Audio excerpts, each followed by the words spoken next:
আজ আমরা বাজারের থেকেও সুস্বাদু এবং স্বাস্থ্যকর টমেটো সস বাড়িতেই বানাতে শিখে নেব। নমস্কার বন্ধুরা, চ্যানেলে আপনাদের সকলকে স্বাগত। চলুন খুব ঝটপট টমেটো সসের রেসিপিটা দেখে নেওয়া যাক। তার জন্য আমি এখানে 1 কেজি একেবারে পেকে যাওয়া লাল লাল টমেটোকে রাফলি চপ করে নিয়েছি। এবার গ্যাসের আঁচে একটা পাত্র বসিয়ে সমস্ত টমেটোটা এখানে দিয়ে দিলাম।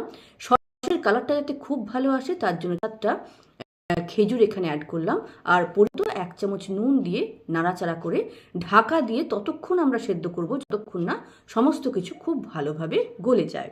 তো এবার আমার টমেটোটা রেডি হয়ে গেছে। আঁচ থেকে নামিয়ে নিয়ে ঠান্ডা করে নেব এবং একটা ব্লেন্ডারে দিয়ে খুব ভালো করে খুব মিহি একটা পেস্ট তৈরি করে নেব। এবার এই পেস্টটাকে ছেঁকে নিতে হবে। এই কাজটা খুবই জরুরি, অবশ্যই করবেন। এইভাবে ছেঁকে নিলে আনওয়ান্টেড যেগুলো বীজ বা খোসা আছে সেগুলো বেরিয়ে যাবে।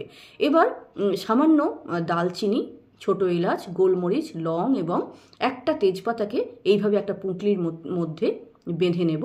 তারপরে আমরা একটা কড়া আঁচে বসাবো এবং টমেটো পিউরিটা পুরোটা এখানে দিয়ে দিলাম।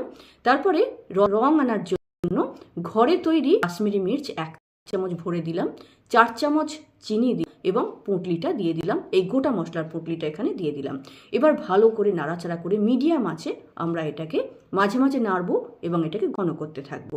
যখন একটু ঘন হয়ে আসবে, বেশ খানিকটা ঘন হয়ে যখন আসবে, আমি 2 চামচের মতো ভিনিগার এখানে অ্যাড করলাম, যাতে 3 থেকে 4 মাস ফ্রিজে রেখে এটাকে সুন্দরভাবে ইউজ করা যায়।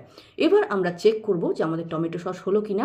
তো এই প্লেটে নিয়ে দেখব, যদি নিচের দিকে গড়িয়ে আসে তাহলে জানবেন আরও একটু হবে, আর আমার নিচের দিকে গড়িয়ে আসছে না মানে সস একদম রেডি হয়ে গেছে। এবার আঁচ থেকে নামিয়ে অন্য একটা পাত্রে ট্রান্সফার করে নেব। এটাকে কাঁচের শিশিতে ভরে আপনি ফ্রিজে 3 থেকে 4 মাস স্টোর করতে পারেন। তো যাই হোক, রেসিপিটি কেমন লাগলো অবশ্যই লিখে জানাবেন। ভালো লাগলে লাইক শেয়ার করবেন, আর এরকম ভিডিও আরও পেতে চ্যানেলটিকে সাবস্ক্রাইব করে বেল বোতামটা প্রেস করে নেবেন। আজ এতটাই, নমস্কার।